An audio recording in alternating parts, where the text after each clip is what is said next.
Ayan, ang lakas-lakas ng boses. Hello? Ay, Diyos ko, masakit. Hello? Ayan, magandang tanghali po sa inyong lahat.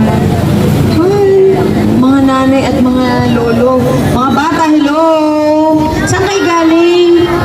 Saan kayo galing na bahay? Dito lang? Malapit lang? Tayo sa YouTube. Ha? Yan vlog ang aking YouTube channel. Ang cute, ang liit mo naman. Ilan taong ka na, baby? Bye! Ilan taong ka na? English speaking to, how old are you, baby?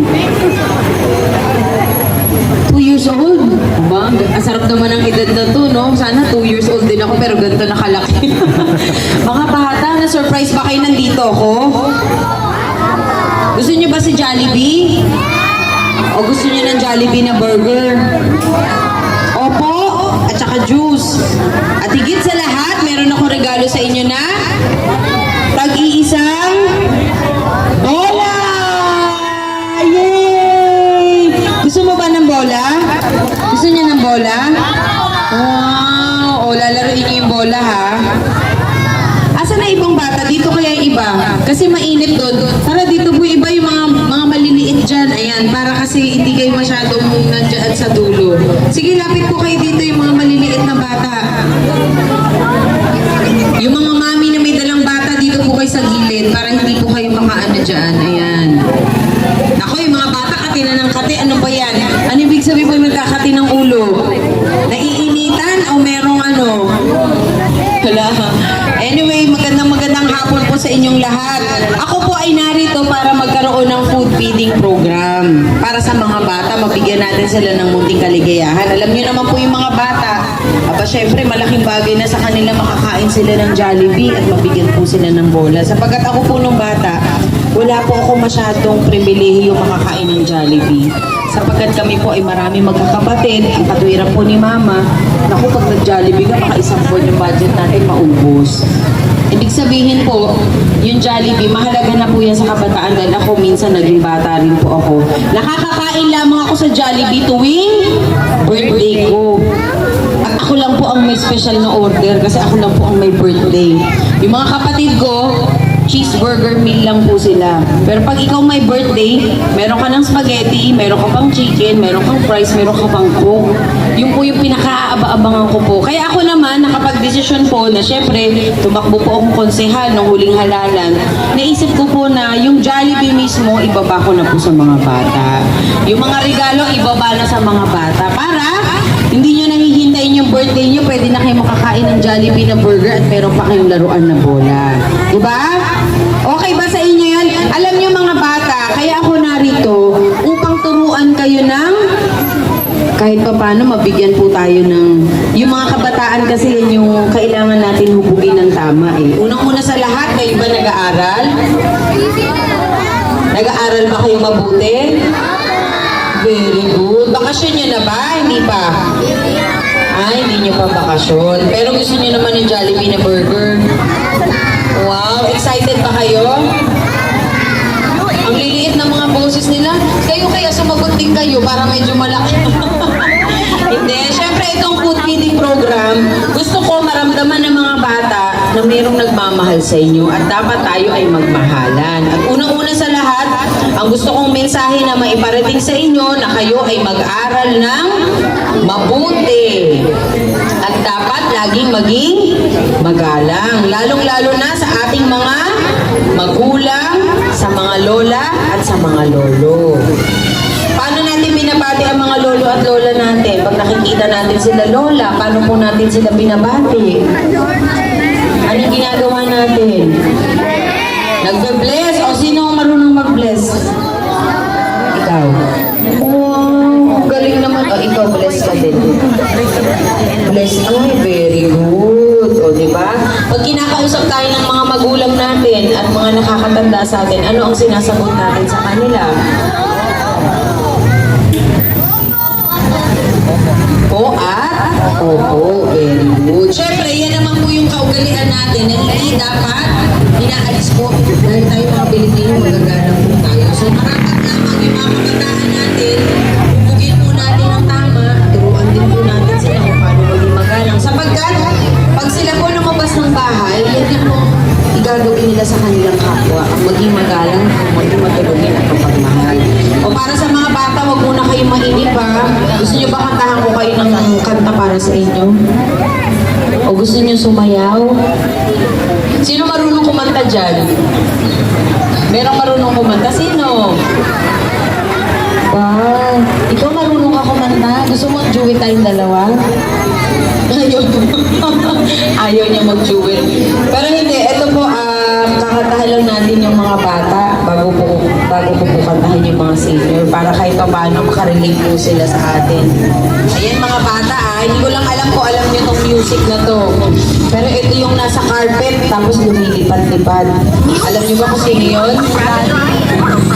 Sino yung nasa carpet na lumilipad-lipad yung carpet? Alain. Alain. O, tingnan natin kung kaya natin. Sino gusto maka-jubit ko dyan?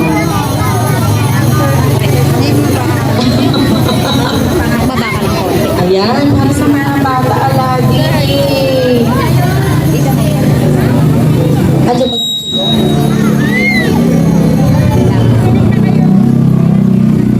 Wala, di naririnig. Mahina,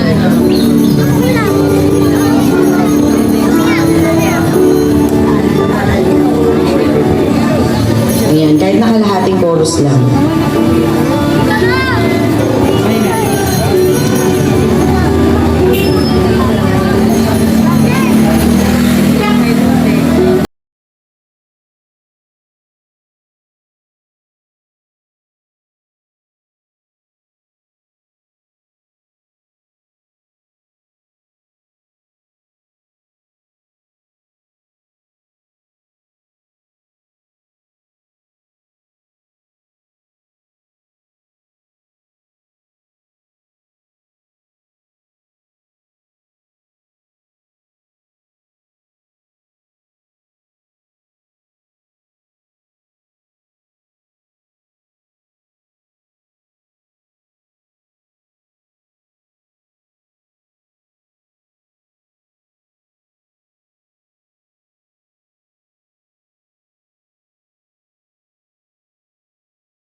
Masyadong maganda yung music.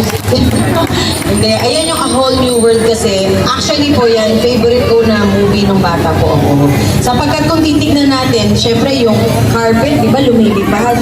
Parang ini-imagine ko, di ba lumipad yung carpet? Yan po yung mga imagination ng mga kabataan na maganda rin po na ating nagagamit. Sapagkat sila, lalo na ngayon, uso na po yung mga YouTube, yung mga online.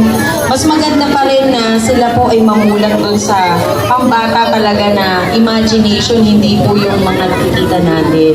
So sana po tayo bilang mga magulang at mga lolo at lola, naturuan po natin yung mga kabataan na mas matutunan po nila yung tamang asal at pakikisalamuha sa kapwa. Dahil ako po ay pinanganak at lumaki ng San Andres, Bukid, Maynila. Yan din po ang isa sa itinulong sa akin ng magulang na ako po ay maging matulungin at mapagmahal. Kaya sana yung mga kabataan natin na nandito, dahil kayo pa rin ang tunay na pag-asa ng ating bayan, marapat lamang na kayo ay gabayan at tulungan sa inyong pag-aaral. At para sa ating mga senior po na narito, na hindi ko po alam, taga rito po kayo lahat. Ang bilis, saan po kayo nanggaling? Dito po kayo sa may looban. Okay po. Nagtitinda po yung iba sa inyo? O nasa bahay lang po? Nangangala po. Ilan taon na po kayo na? 25 na. Ang lakas mo pa. Nangangalakal kayo. Wow. Ano ba to? Yung microphone, ang sakit sa tinga, pasensya na. Balik kayo po nangangalakal noon pa. Talaga na, lakas nyo naman. Ano pa iniinom yung gamot? Para inumin ko rin yung gamot na yan. Wala po kayong maintenance? Ito na nyo. Talagang sanay, lang po sa trabaho, sanay lang po sa trabaho. Kalap ko ako. Ang unang nagkita ko siya. Pero may asawa po kayo. Okay po. Naku, si nanay naiyak na agad. Pasensya na, nagtanong po ako ng personal. Kasi alam niyo kung bakit. Kayo pong mga senior talaga yung tunay na inspirasyon ko eh. Kaya po, siguro right after election, bumaba na po ako ng bawat barangay para magkaroon ng food feeding program. At ako po ay hindi pwedeng magreklamo na ako ay napapagod. Sapagkat yung nakikita ko po ang mga senior na katulad ng ating mga lolo at lola, sino ba ako para magreklamo? Eh, ang bata ko pa naman, nasa 40s pa lang. Ibig sabihin po, kayo yung nagbibigay inspirasyon sa mga katulad ko na ang buhay po natin ay mahalaga at dapat po natin gampanan sa ating Panginoon na tayo po ay makatulong sa ating kapwa. Yan naman po yung aking gusto. Na may election po o wala, dapat bumaba po tayo sa bawat barangay. Bilang ako naman po tumakbong konsehal at pinangako ko na po sa aking sarili, sa lahat po sa inyo at sa ating Panginoon, na hanggat sa maabot po ng aking makakaya, ako po ay tutulong sa bawat barangay. Sapagkat ito na po yung pagkakataon natin para tayong lahat ay magkaisa at magkaroon ng isang layunin at advokasya na tayo po ay makatulong at mabigyan po ng magandang kinabukasan ng ating mga anak at mga apo. Siyempre naman na, hindi naman dapat tuwing election lang bababa yung isang sumunod. Dapat po, kahit nasa anong panahon at anong oras tayo po ibababa. Hindi naman po natin kailangan maging isang politiko para lang bumaba. Katulad ako po, hindi naman po ako isang politiko dahil hindi po ako nakaupo. Pero ako bilang isang tao, bilang isang nagmamahal po sa kapwa, at dahil ako po ay taga rito, natural lamang yung pagmamahal dapat ipakita po natin ngayon. Sapagkat sino po mag-aakala nung panahon ng pandemya na tayo po ay nahirapan, nakita po natin yung pagsubok na napakabigat. Pero nalagpasan po natin lahat yan. Kaya ito po ay pasasalamat sa ating Panginoon na tayo po ay nagkaroon pa rin ng pagkakataon na magkita-kita ngayon at magkaharap. Kaya sino ba naman po tayo para tanggihan natin yung oportunidad na ibinigay po sa atin. Alam niyo, sa totoo lamang, marami po siguro nagtataka na kung bakit ako bumababa. Wala naman siguro po masama kung ako po ay tumulong sa atin.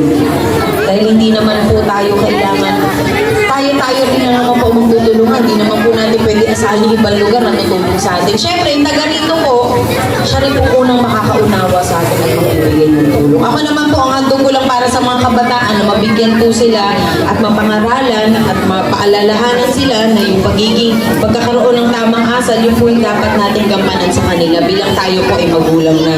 Para sa mga bata na naiinip at nagkukwentuhan na dyan, hindi ko alam ano pinagkukwentuhan. Ako, nag-aaway na kayo. Ako, napunit na yung sando mo, oh. Baka nakipag-away pa ito para lang makapila dito. Alam mo, dapat kung kayo mag-aaway, ha? Kasi dapat kayo magkakaibigan kayo palagi.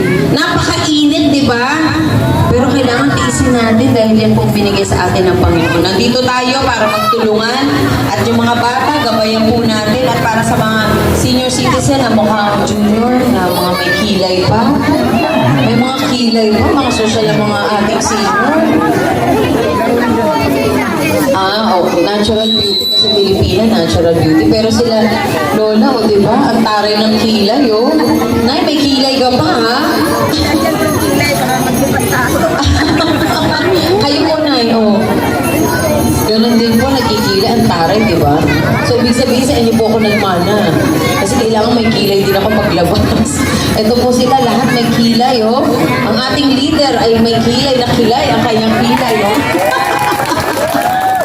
Siyempre, dapat naman huwag tayong malungkot. Maliit na kaligayahan, dapat mo talagang ma-appreciate natin yan. O para sa mga bata, pasensya na kayo sa awitin na to, ha? Kasi hindi ata maganda yung ating napili na kanta. Pero para sa mga senior, sa mga lolo at lola natin, kantahan natin sila. Nainip na kayo? O sige nga, sayo kayo. Jumbo, hotdog, kayo. Patugtugin mo nga, Bird, na pasayawin natin sila. Pipili ako. May nanalo ba? Merong nanalo? 5? Asan yung nanalo na 5?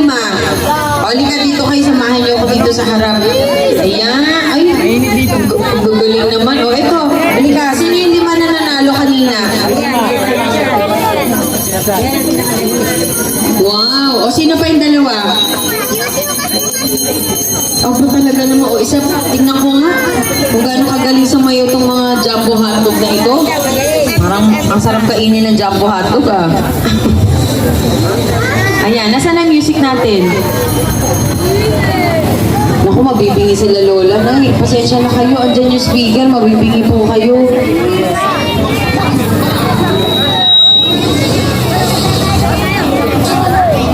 Yehey! Yes! Oh.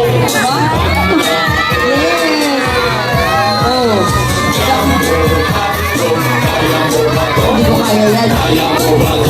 Aba? Ay, gayahin nyo nga step niya. Isa pa nga anak, isa pa. Kita mo kay Lola. Ayan la, o, tingnan mo. Gumagano-ganon, gumagano. Aba, very active si nanay, Aba. Ang lambot naman ang katawan nito. Ito ba siya? Aba. Aba, Nay, kaya mo yun, Nay? Kita mo ulit sa kayo. Gusto ko lang makita si nanay. Sige, Nay, ang cute mo kasi. Okay, 1, 2, 3.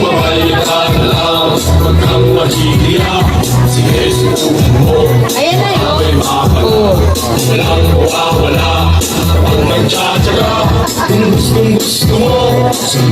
Wow, ang lambot ng katawan. Saan mo nakuha yan?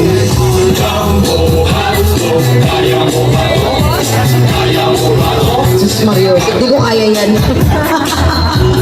Masyadong sexy yung para sa akin. Asan na yung presyo nyo? Meron kayo tag 200 pesos. Meron na? Aba, okay pala. Ang bilis nyo umaksyon Para kang kidlat Mabilis na tulong Apin tayo. Thank you so much. Thank you. Sa ating mga lola po, baka gusto niyo naman akong sabayan kumanta rito. Okay. Ako, nabibingi sila. Kayo, hindi na kayo.